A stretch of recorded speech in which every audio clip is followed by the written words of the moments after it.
This morning, I got to interview Edward Snowden. This afternoon, I introduced David Chaum. At this rate, tonight I'll probably be partying with Ozzy.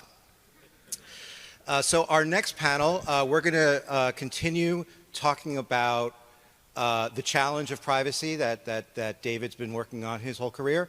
And we have a couple true crypto OGs, Bryan Bishop, founder of Webcash, and he's also been active in Bitcoin for a long time, Ryan Lackey from Evertas.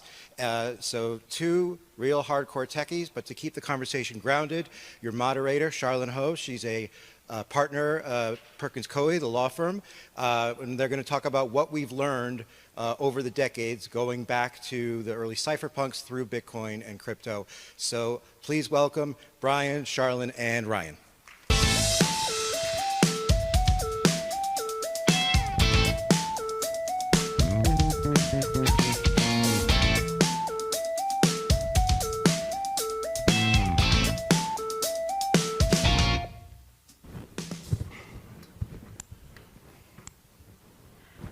Hi, everybody. How's it going? Hope you're enjoying this consensus.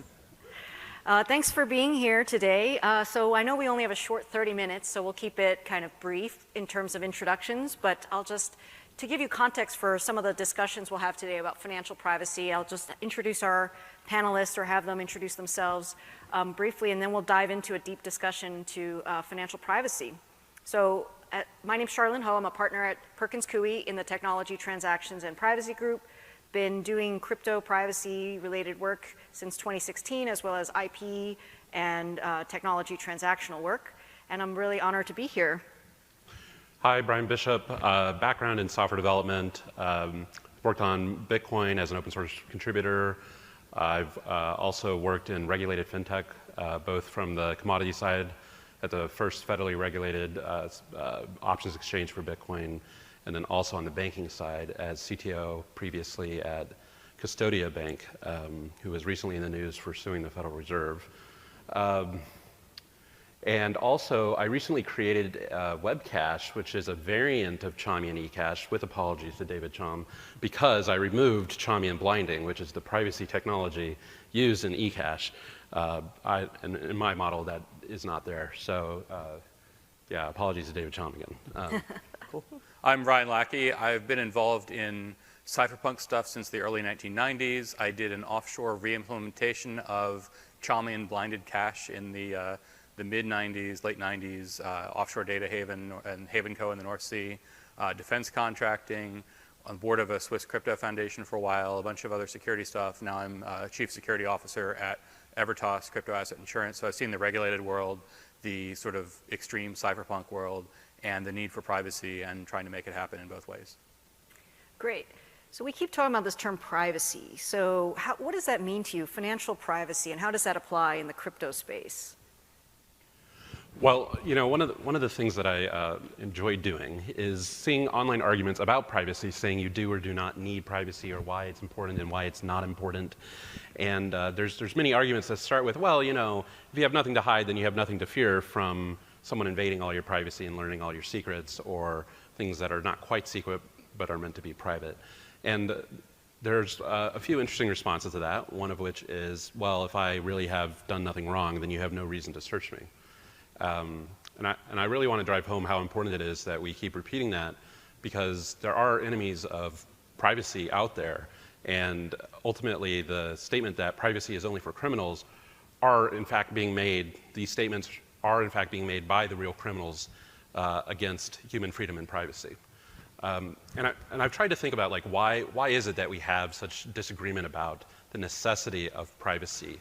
And one possible reason I submit comes from a quick story of when I was in high school and I was on the bus about to go home, and a young girl approaches me and says, "Bryan, you know, I hear you're not religious. I hear you're an atheist or agnostic or something. How do you live with yourself every single day not knowing that God is watching over your every actions and every single thing you're doing?" And my first reaction was confusion, and my second reaction was, well, quite well, actually, thank you. But I submit that perhaps some people are accustomed to giving up this privacy because, you know, of this religious basis of this omnipotence, you know, knowing all things. But I would submit further that even if you do believe that, perhaps you should also believe that that is a privilege that should be reserved for God only. Ryan? Yeah, I would say privacy is something that everyone wants for themselves and has the annoying property of you're realistically not going to have it for yourself unless it's granted to a large cross-section of other people. And it's also something where you're not going to have it now if you didn't have it in the past. It moves forward in time, and it's something you can lose sort of through mistakes, through entropy and everything else, and that makes it a very difficult problem to solve. And yes. Yeah, if I might add, and from the legal perspective, I think privacy is often understood in one way under the law and understood in a different way by individuals. So, for example, when we talk about privacy as a layperson, we generally mean I don't want people to know my data unless I want them to know my data, and I don't want people to collect my data and use it to do things like market to me. But under the law, at least in our country, where we have kind of a sectoral approach to privacy, where we have so many different laws governing different types of data, there ends up being a bit of a disconnect between what a layperson thinks is privacy versus what the law thinks, because there's often a lot of exceptions in the negotiation of legislation of what users can and cannot do, and what are the exceptions to how companies can use that data and still be in compliance with privacy laws. I mean, I guess to that point, what are some of the wins and successes we've seen in the crypto space with respect to privacy enhancing technologies, and how has the development of blockchain and crypto maybe spurred or hindered the advancement of privacy? Yeah, I would say computer security has had some big successes in privacy over the last 30 years. The fact that almost all traffic on the internet is at least HTTPS for web traffic, which has really happened over the last, since 2013 especially, but is now the default, and you get crazy browser warnings, gets deranked and everything else if you don't have that. We've been pretty successful at that, and that was maybe illustrative of how we should do this for other things. We should get people that really care about privacy to be activists early on, get companies on our side, the browser manufacturers, other infrastructure providers, and show that there's a compelling commercial advantage for it, as well as user requirements, and sort of drive that way rather than trying to go for the regulatory approach that people are using otherwise. We've also had some other security technologies that have been successful for privacy, SSH for things. A lot of these things are things where they work really well because you're having a end user talk to a server and not a huge network that has to switch all at once. And what do you think? I would say another example would be onion routing has been pretty successful and somewhat widely deployed. It has a ways to go, but generally if you want to use onion routing, you're able to at this point. So that's quite interesting. And then I know there might be some disagreement about it, but the deployment of asymmetric cryptography to the general population, such as PGP or GPG, is also another one of those wins. Financial privacy is one where we've actually had maybe the least success on that front, because regulations exist that largely make it illegal to provide true financial privacy as a centralized party. All the KYC requirements, AML, everything else, make it basically impossible to operate in the don't collect the data at all method. So you're then fighting the battle on a place you don't want to be fighting at, which is how that data that you've already collected, that you might not have wanted to collect, and are legally required to retain, how you use that data, how you keep that data safe. So as someone who's worked in regulated fintech, especially in the crypto industry as well, we don't want to keep that data. We don't want to collect it, but we have to under the law. And it's this dichotomy between, some lawfulness versus, actually being in favor of human freedom and privacy.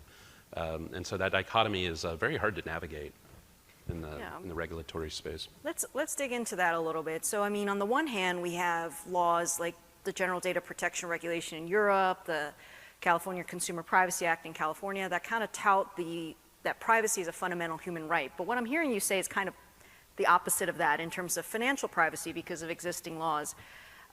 Maybe you can dig into a little bit for our audience some of the things you've been seeing in terms of blockchain design, maybe protocol design that can meet the requirements of the law, and maybe how the law has helped or not helped that design and development. Yeah, unintended consequences are the fundamental flaw of government and regulation. Like, I believe most of the people in government are basically decent people, and they have decent motivations, and the voters are also decent people by definition, and they ask for something, they get literally what they asked for, but it has unintended consequences. And I think a lot of these privacy laws are exactly that. They come from a perspective of large institutions and processes and compliance and everything else, rather than actually using the technology in ways that would allow you to do a bearer token, like a Charlyn bearer token, that doesn't need to have a transaction history, doesn't need to have all this other KYC data associated with it in order to prove what it is. So shoehorning in a lot of things that people already know about to work with newer technology leads to complicated consequences. What are your thoughts, Brian? I'm not sure that technology can always be the answer to political problems and regulatory problems where we have a set of laws that are running contrary to our fundamental principles as good, decent human beings.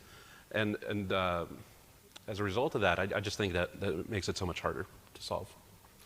So I was reading that, for example, in Europe, there's advice from regulators that to protect privacy and to comply with privacy laws, their developers are encouraged to design blockchains in kind of a private way.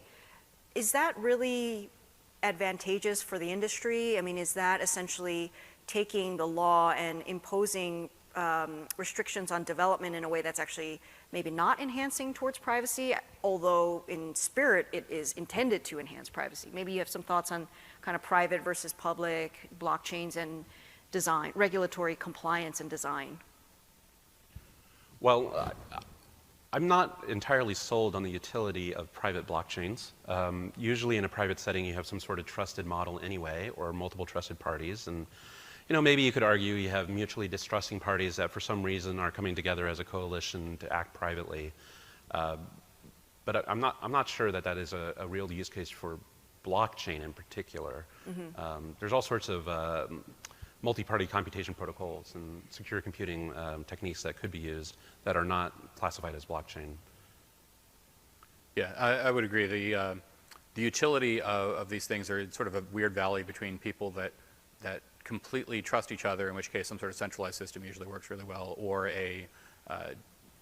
people that wouldn't even trust each other to cooperate, and they would be better served by using a public blockchain solution for a lot of this stuff.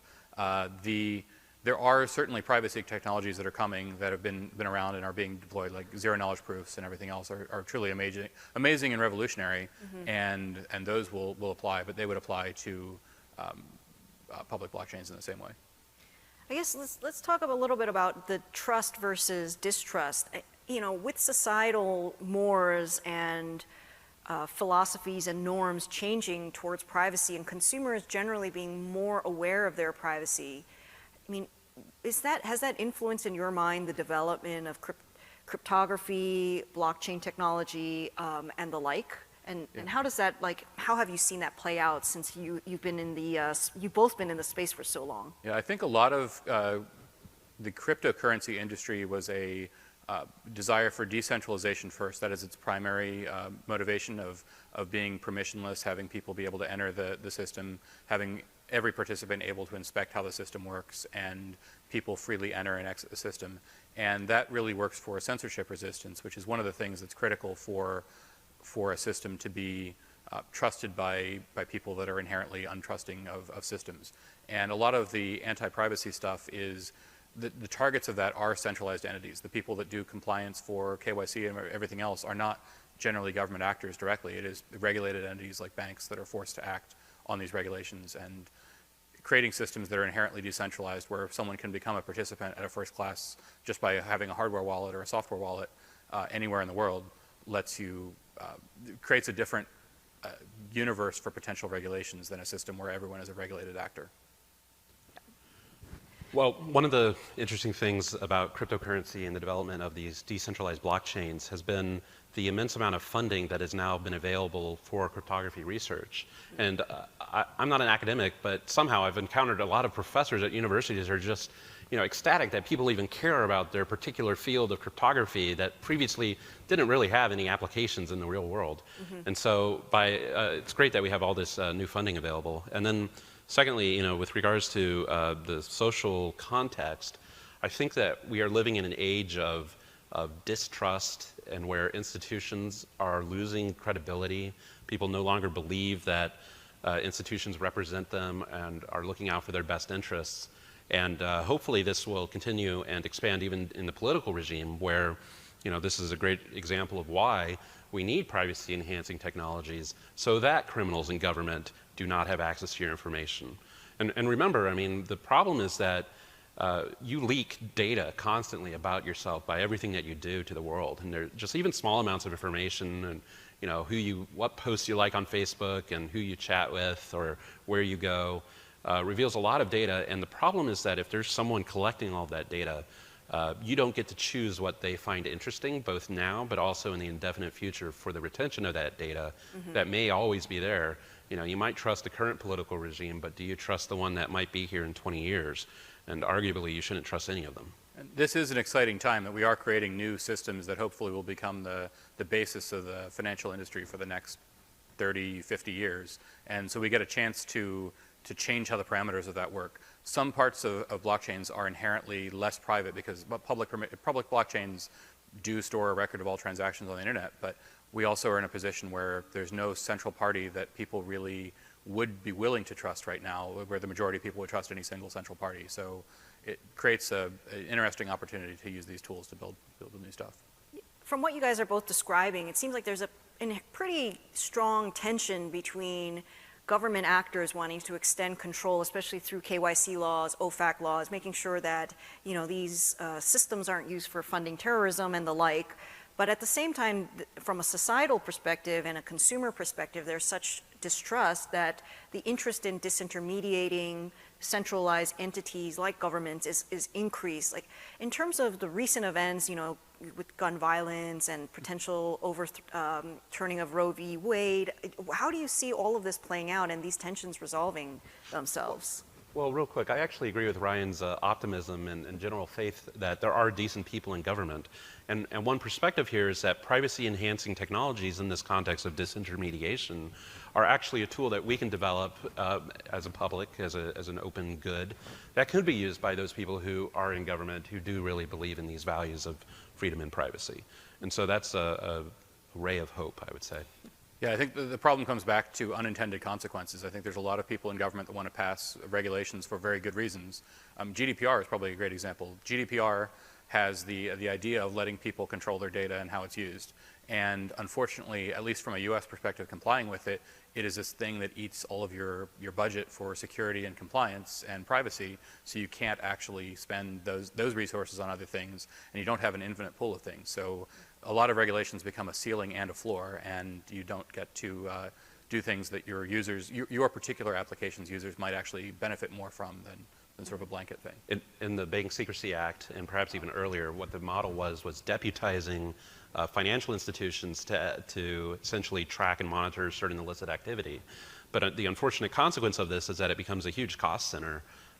And companies don't, especially in this space, they don't even want that data in the first place. They'd rather not have it.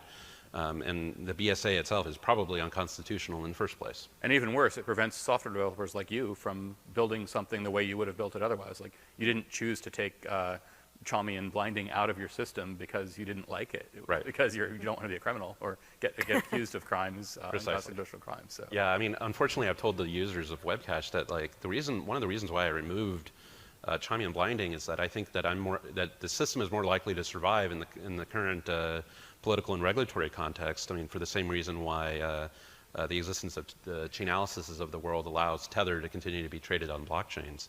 But unfortunately, as much as I believe in freedom and privacy, I've also had to tell users that unfortunately I will not die on the cross for your privacy. Sorry. One weird trick is you can actually do the blinding in the client. Oh, I should talk to you about that. Yeah. Okay. So I guess, we talk about freedom and privacy and democracy. Is that a US-centric phenomenon or philosophy?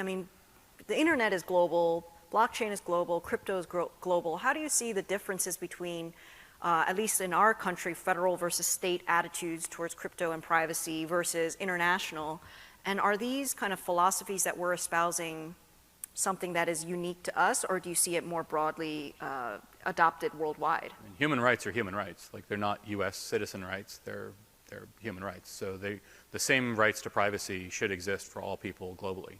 How those rights are protected by governments and everything else does vary. And I think there have been there's a good argument for something that isn't yet well-defined being experimented with by different jurisdictions in different ways. And ideally, what we'll find is certain things will work well, certain things won't work well, and then over time, things will evolve toward the things that work the best. Like there's a lot of laws that were on very, very basic things, like the law of like homicide is fairly standard across most jurisdictions, and that is an old law, and a lot of that stuff has been around. But tech law, perhaps in privacy laws, perhaps more novel, and there can be more innovation in that space. Yeah, pretty sure homicide was on the stone tablets as one of the things Well, not to do. I And then Laws are from the 1800s. And then real quick, I agree with everything you said, but I would point out, and I don't know what the consequences of this are, but there are actually some human cultures in this world that do not believe in privacy. And in fact, there are some that don't even believe in individualism or individual people as a concept. It's more, either familial or some other social context, which is bizarre, and I'd much rather have privacy as a human right. Well, that's kind of what I was driving at, without naming specific, countries or governments, but in terms of the espousal of human rights or privacy as a human right, I would argue that not every jurisdiction kind of honors that. How does that, I guess, play out in terms of, for example, if you want to operate a blockchain in a country where generally the government doesn't support it for political reasons or because they want to essentially restrict the flow of information. Maybe this is more of a philosophical question, but where does crypto stand in all of that? Is that in a force for good, or is it kind of a force that just kind of muddles the waters? Well, what I think is most important, especially when it comes to more broadly cryptography, is having those tools available and people can choose to use them if they want to. But there might be entire cultures that choose not to and they don't want to, and you know what, they don't have to. It's completely voluntary if you want to use privacy-enhancing technologies. We should just make sure that we develop a world, at least in the Western sphere, that allows for that to continue to exist and perhaps even prioritizes it. I will certainly stand with any individual that wants to have privacy, no matter what their government wants to do. I think personal privacy is one of those things that doesn't have a lot of negative consequences for third parties. There's no real externalities to me keeping my personal data private, and as a result, there's no moral justification for curtailing it. Well, I'm going to ask one more question and then maybe open up for questions from the audience if you guys have any. But in terms of privacy, we seem to have landed on the concept that it's important, at least to us. How has that become a differentiator in the space? Because there's so many crypto products right now, and do you think privacy makes a difference to users, and are companies capitalizing on that as a competitive differentiator as compared to perhaps the days before blockchain or cryptocurrencies? Well, one thing that I would point out that has been created by cryptocurrency, at least Bitcoin and the like, is that as a result of having a public ledger of all transactions, it becomes easier for your competitors to spy on you. And then this becomes a competitive intelligence issue that you would rather not have. Now, what's interesting, though, is that this problem actually did exist before blockchain, which was, if you're using like a regional bank or something, in theory, it is possible that the employees of said bank could view information that would be considered competitive in theory. And of course it doesn't happen. Of course this doesn't happen. But anyway, in a public setting, at least you can more clearly visibly see it, and hopefully users will adopt mixers and mixes as the law permits. Yeah, I think the promise of cryptocurrency was to some degree misrepresented to users who didn't really look at how things worked early on. I know a lot of people who thought Bitcoin was a truly anonymous system merely because it didn't take their identification. People don't understand the difference between linkability, anonymity, pseudonymous, and everything else. And a lot of people suffered as a result of that, getting de-anonymized after the fact. The exciting thing about a lot of these technologies is decentralization, eliminating entities that can be pressured to censor transactions, letting people freely enter and exit these networks, which was sort of the default with a lot of other internet technologies, but never really with money. That was the real innovation of cryptocurrency. And as long as we keep going down that path, we can and let people freely enter the network and build things on top of it. I think there's a lot of technology coming that will help solve the privacy issues, and as long as a subset of users value privacy and a much larger set of users value privacy, once they discover the pain of not having privacy, it usually does require that they get burned a little bit in advance, hopefully not fatally, then there's some hope that stuff will be developed that way. So in the early days of Bitcoin, Bitcoin was just thrown out there for people to adopt or not adopt. And unfortunately, that means that people, didn't know what this thing was. And so there were a lot of people saying, hey, this is private, this is anonymous, where it does have some, where it does not actually provide anonymity of all transactions. Mm-hmm. And unfortunately, there was a further financial incentive for people to say it is private, because then there would be more adoption, creating a financial incentive to be a little bit disingenuous about the privacy properties. I would say that the marketing of Bitcoin by its advocates by about 2013 or 2014, I would say, started to accommodate the fact that it was not a completely anonymous or private currency. But around 2012, 2011 or earlier, yeah, I think it was just people saying random stuff. Yeah, I mean, I think there's a difference also between transparency and privacy. And transparency meaning, transactions are on the ledger, but whether or not those transactions reveal personal data about oneself, I think is a different analysis that was not readily distinguishable, at least in the user's mind. So I do agree with you that there was a bit of confusion, at least in the early days of Bitcoin adoption, and maybe even still, because I think regulators also don't fully understand what a blockchain contains as far as data, and also the kind of that pointer technology where not all the data is stored on the blockchain for technological reasons, but also for privacy enhancing reasons, as well as cybersecurity reasons. Yeah, the technology is very complex, and I say that as a developer who understands some part of it. It's very, very complex, and there should be no expectation that regulators certainly understand it, or lawmakers for that matter. And so it's up to us to help them understand how to navigate this space, hopefully in conjunction with the principles that we all want to advocate for as our guiding stars. And it's evolving so fast that it's important that any regulations are general and don't mandate specific technologies and specific procedures, which then wouldn't make sense as technology grows. Yeah, I said we would have time for questions. It looks like we're pretty much out of time, but does anyone have any questions that they want to ask? If not, we can kind of just finish up. And I guess the one last thing I wanted to ask you is, what type of regulation do you think would be helpful, or is no regulation or less regulation kind of the way to go?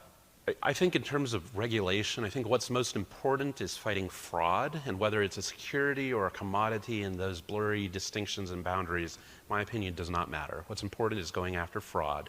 And then secondly, I would also leave with a comment that what we should be pushing and normalizing is this understanding that people who say privacy is only for criminals are the real criminals against human freedom and privacy. And we need to normalize that. Yeah. The thing I'm most concerned about is regressing from the privacy we do have. Physical cash is a relatively private system in all reasonable quantities and for in-person transactions.